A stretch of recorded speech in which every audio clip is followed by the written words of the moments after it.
Bien-aimé, bonjour ou bonsoir. Je vais lire le psaume 23 pour la gloire de Dieu. L'Éternel est mon berger, je ne manquerai de rien. Il me fait prendre du repos dans des pâturages bien verts. Il me dirige près d'une eau paisible. Il me redonne des forces, il me conduit dans les sentiers de la justice à cause de son nom. Même quand je marche dans la sombre vallée de la mort, je ne redoute aucun mal car tu es avec moi. Ta conduite est ton appui, et voilà ce qui me réconforte. Tu dresses une table devant moi en face de mes adversaires. Tu verses de l'huile sur ma tête et tu fais déborder ma coupe. Oui, le bonheur et la grâce m'accompagneront tous les jours de ma vie et je reviendrai dans la maison de l'Éternel jusqu'à la fin de mes jours. Amen.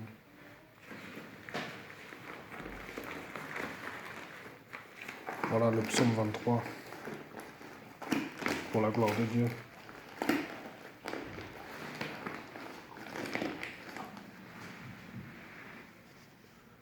Et donc, je reviendrai dans la maison de l'Éternel jusqu'à la fin de mes jours. Dieu nous a promis cela. Nous devons nous accrocher à la parole, nous accrocher à lui, parce que c'est le seul qui peut nous conduire justement dans sa maison jusqu'à la fin de nos jours. Si nous demeurons attachés à ses promesses, si nous demeurons attachés à sa main, avec l'aide de Dieu, nous demeurons cramponnés à l'agneau de Dieu par sa grâce, fortifiés par sa parole, renouvelés par son Saint-Esprit, conduits à la vertu par sa volonté.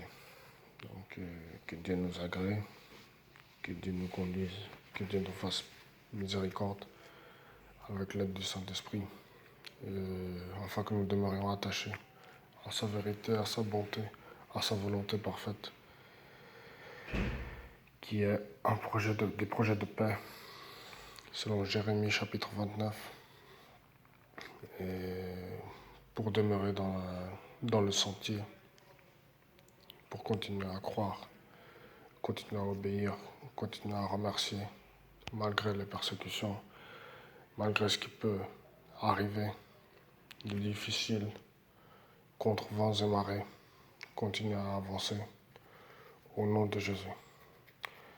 Merci à Dieu pour sa parole, merci à Dieu pour sa volonté, merci à Dieu pour sa force, merci pour ses bienfaits qui nous aident à nous sanctifier.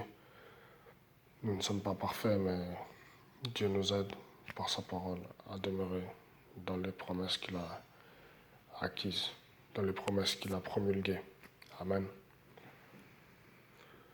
Donc merci à lui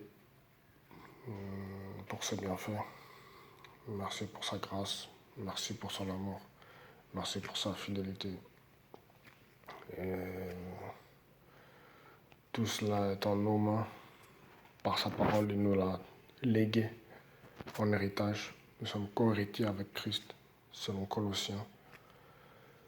Je ne sais plus quel chapitre, mais nous sommes co-héritiers avec Christ et nous devons demeurer cramponnés à sa volonté, au nom de Jésus. Donc voilà, que Dieu nous aide à demeurer cramponnés à sa volonté avec l'aide du Saint-Esprit. Et si nous demeurons cramponnés, nous hériterons la vie éternelle au temps favorable. Que Dieu nous aide à demeurer dans sa volonté parfaite avec l'aide du Saint-Esprit pour obéir à ses promesses. Merci pour ses bienfaits, merci à lui pour sa parole, merci à lui pour sa grâce, merci à lui pour sa miséricorde et merci pour tout ce qu'il a promulgué depuis le commencement. Il nous l'a légué en héritage, comme j'ai dit. À nous de nous emparer pour demeurer sur le sentier. Malgré nos péchés, malgré nos fautes, nous demandons pardon et nous continuons à avancer par la grâce de Dieu dans l'héritage qu'il nous a légué. Amen. Donc voilà. Pour quelle raison nous tenons ferme, dans quel but nous essayons de nous accrocher à la volonté céleste. Merci à Dieu pour sa parole. Merci à Dieu pour son héritage. Merci à Dieu pour sa volonté. Nous le remercions et nous essayons de nous sanctifier davantage pour hériter ses promesses. Que Dieu soit élevé, que Dieu soit glorifié, que Dieu soit béni dans tous les siècles. Nous demeurons cramponnés à sa volonté et nous hériterons la vie éternelle par la grâce de Dieu. Je vous dis ciao, à la prochaine.